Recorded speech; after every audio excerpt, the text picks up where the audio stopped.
Bonne année.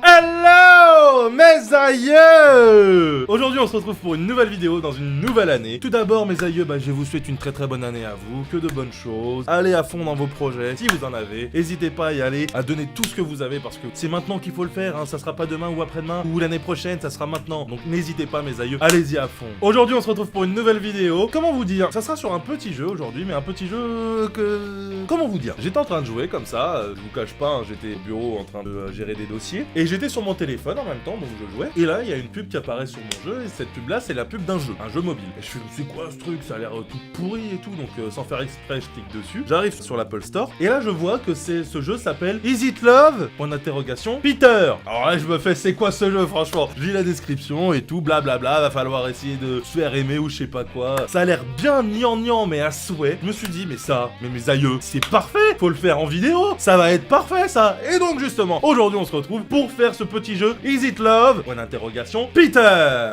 On va voir comment ça se passe directement là-dedans. Je vous ai dit tout ce que je savais là-dessus. C'est un jeu narratif en fait, on va devoir guider ses pas à droite et à gauche suivant les discussions, suivant les réponses qu'on donne, etc.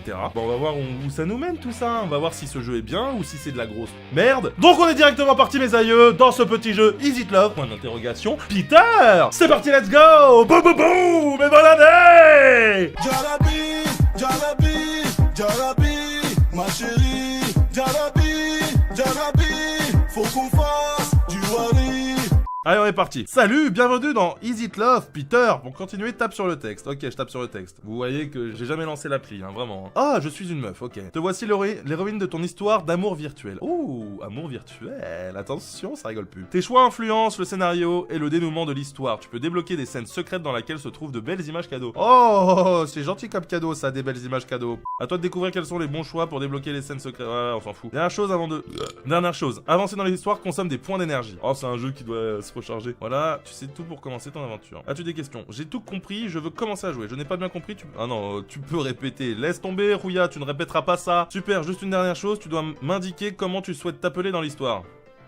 Biatch. C'est bien, hein, Biatch, je trouve. Es-tu sûr de vouloir t'appeler Biatch? Ce sera ton prénom pour toute l'histoire. Ah, je suis sûr que je veux m'appeler Biatch, hein. T'inquiète pas, Rouillette. Hein. Quel est ton nom de famille?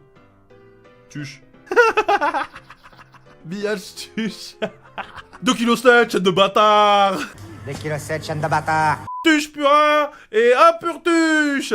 Alors, chapitre 1. Je suis jeune fille au père depuis 2 semaines dans une étrange famille, les Bartoli. Je dis étrange parce qu'en plus de leur manoir, digne des meilleurs films d'horreur, ils sont particuliers. Ouais, je vais prendre cette intonation et cette diction de voix pour tous les dialogues de mon personnage. Ouais.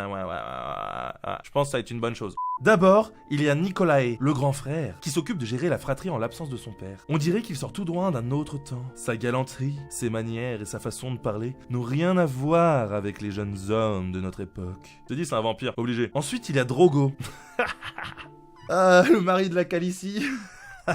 Le frère cadet, une vraie bombe à retardement. Ouloulou. C'est le genre à apparaître en coup de vent pour vous adresser une remarque cinglante et à disparaître aussitôt. Il est aussi agaçant, orgueilleux et totalement imprévisible que sa jeune sœur, Laurie.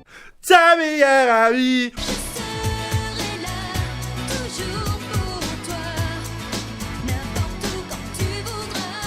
La petite fille que je garde. Déjà, elle a un ourson qui fait peur. Et puis, il y a l'auteur de cette mélodie entêtante qui envahit souvent les couloirs du manoir. Le doux et mélancolique Peter. Ah là là, c'est trop beau. Je soupire et je ferme les yeux pour profiter de la mélodie. Peter ne quitte pas mes pensées. Depuis que j'ai emménagé chez les Bartoli, je ne pense qu'à lui. Alors là, Biatch Tuche, on a du boulot. Il est très beau ou il est mystérieux? Qu'est-ce que je réponds? Il est mystérieux. On aime bien tout ce qui est mystérieux chez les Tuches. Biatch Tuche, elle adore ça. Je ne sais pas pourquoi, mais Peter m'impressionne. Il est si beau et en même temps si secret que c'est difficile d'entamer une discussion avec lui. En même temps, t'as vu le bonhomme? Allô, hein? Véritable ovni. On m'appelle l'ovni. Véritable ovni dans cette famille. Il semble toujours au-dessus de tout. Comme si les choses de notre monde ne l'intéressaient pas. Oh là là, ce Peter. Comme s'il venait lui aussi d'un autre temps, d'une autre planète. Pour l'instant, je n'ai jamais osé aller lui parler. Je devrais peut-être prendre mon courage à deux mains et aller toquer à la porte de sa chambre. Allez! Biatch Tuche, elle va pécho, mon gars! T'inquiète pas, Rouillard! Ouloulou! Je me lève de mon lit, bien décidé à parler à mon beau pianiste, lorsqu'une petite furie entre dans ma chambre. Ah! Les enfants à l'école sont tous nuls! Ouais, elle parle comme ça à Laurie. Elle s'affale sur mon lit en faisant l'étoile de mer. Ils t'ont embêté accepter? Laurie me regarde, elle semble se demander si elle va accepter de me répondre ou non. Je patiente ou je roule des yeux agacés. Je vais patienter. Un sourire crispé sur le visage. Je récite mentalement un mantra pour essayer de rester zen. Oui, parce que BHTush, il faut savoir, adore tout ce qui est tantrique et basé sur les rémentas. Ouais, je pars trop loin dans la blague là. Ah, il y a ce garçon qui m'embête. Il n'arrête pas de se moquer de moi. Avec un sourire complice, je lui réponds. Tu sais, les garçons, quand ils se moquent de toi, c'est parfois parce que tu leur plais.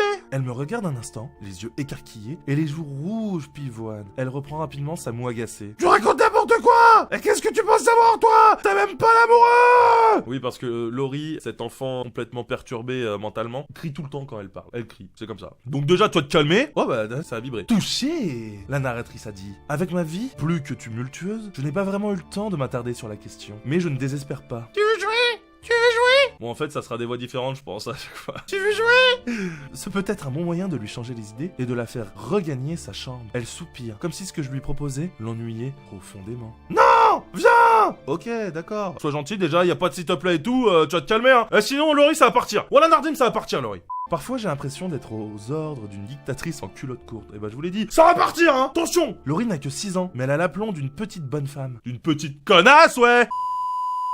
Elle me fait entrer dans sa chambre, et nous allons directement dans son immense dressing de rêve. Je dois me préparer pour le bal de Madame Pointue et Monsieur Sans Tête. Il me faut une belle robe. Je souris, parce que quand même on va rester gentil, on va pas faire une grimace. D'une petite connasse, ouais.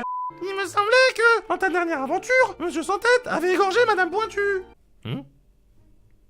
Mais c'est qui ça, Monsieur Sans Tête et Madame Pointue? C'est des poupées? Ah bah elle a 6 ans, oui c'est vrai, donc si elle doit aller à un bal, je suis pas sûr que ça soit pour aller se mettre des caillasses, aller pécho un mec. Hein. Oh! Ils se sont réconciliés! Me voilà donc à hocher de la tête docilement pour montrer mon approbation à ses choix de robe tout en priant pour qu'elle finisse par se lasser. Oh elle sourit! Laurie elle sourit! Mais qu'est-ce qu'elle est mignonne, Laurie! Au bout d'1 heure, elle me dit qu'elle est fatiguée et me demande de la laisser seule. Je suis pas ton yinche, hein! Si j'ai envie de rester, je reste! Alléluia! Dans la tête qu'elle pensait. En regagnant ma chambre, je me rends compte qu'il y a quelqu'un d'autre dans le couloir. C'est Drogo! Comme à chaque fois que je le croise, je serre les poings et crispe la mâchoire. Parce que j'ai envie de lui en décoller une dans la bouche, sa mère! Pardon. Lucas, une petite chose. J'ai reçu l'ordre de me tenir à carreau. Je ne vais point te faire le cul. Oh, pardon. Il me jette un regard moqueur. Il s'approche, si gracieusement de moi, qu'on pourrait penser qu'il flotte au-dessus du sol. Bizarre quand même. Je te croquerai peut-être plus tard, lorsque Saint-Nicolas ne sera pas sur mon dos. Ah mais c'est quoi cette famille de chelous? Il est en train de dire qu'il va me bouffer là, Drogo. Je reste muette de stupeur. Quel sens donner à ces paroles? Il disparaît nonchalamment au fond du couloir. Ils sont vraiment bizarres dans cette famille. C'est vrai qu'ils ont l'air chelous quand même, hein, meuf. Hein. T'es tombé chez la famille de Robert Pattinson dans Twilight, là, tu vas pas comprendre. Hein. Un peu secoué, je retrouve ma chambre. Je ne compte pas me laisser abattre. Ai-je bien fait de venir ici? On va lui faire se poser des questions à la biatch. J'ai vécu suffisamment de drames. Je n'ai pas envie de me rajouter de nouveaux problèmes. Le temps passe et le jour est tombé. Le manoir est silencieux, sombre. De ma fenêtre, j'aperçois à peine la rue en contrebas. Je me perds un moment dans mes pensées, quand soudain j'entends à nouveau ce son, doux et mélodieux, faisant écho à ma mélancolie nocturne. Peter joue encore. Seigneur, il est aussi envoûtant que le morceau qu'il joue au piano. Je dois aller lui parler. J'hésite. Je dois aller lui parler. J'hésite. Je dois aller lui parler. J'hésite. Bon, ok. On va aller lui parler à Peter. Je dois aller lui parler en pleine nuit. Bon, maintenant ça suffit. Je fantasme sur lui depuis des jours. Il faut que je me fasse violence et que j'aille lui parler. Pour lui sucer la bite! Non, je rigole. Alerte psychopathe. Regarde maman, un psychopathe.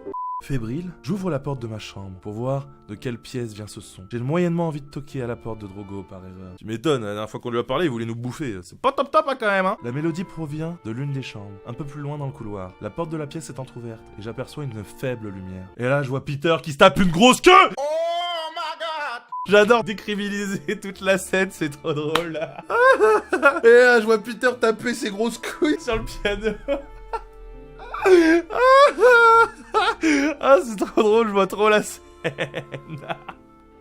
Et voilà mes aïeux, j'espère que cette petite vidéo vous a plu. En attendant, moi ça m'a bien fait marrer ce petit truc là, j'espère que vous aussi. N'hésitez pas à me dire en commentaire si vous voulez la suite de Peter et BHTush. Tuche pura et un perduche. Wouh! N'hésitez pas à me dire ça en commentaire mes aïeux, n'hésitez pas à lâcher le petit like aussi et à vous abonner, vous savez que ça m'aide toujours et que ça me fait réellement plaisir. On est de plus en plus, mes aïeux, on est bientôt 600 sur ma chaîne, on est bientôt 600, c'est ouf franchement, moi je le kiffe trop. C'est trop cool qu'on soit de plus en plus comme ça, c'est trop cool. Ah là là là. En attendant mes aïeux, on se retrouve bientôt sur ma chaîne YouTube, n'hésitez pas à me retrouver aussi sur Facebook, Twitter et Instagram, La Babarbe, vous voyez ça à la fin de ma vidéo, justement dans mon outro, comment ça s'écrit La Babarbe, ou sinon vous retrouvez ça directement dans ma description, n'hésitez pas à me suivre, proposer des trucs marrants, on peut communiquer ensemble, c'est plutôt cool, donc n'hésitez pas à faire ça mes aïeux. Et sur ce mes aïeux, on peut se dire à la prochaine. Bisous.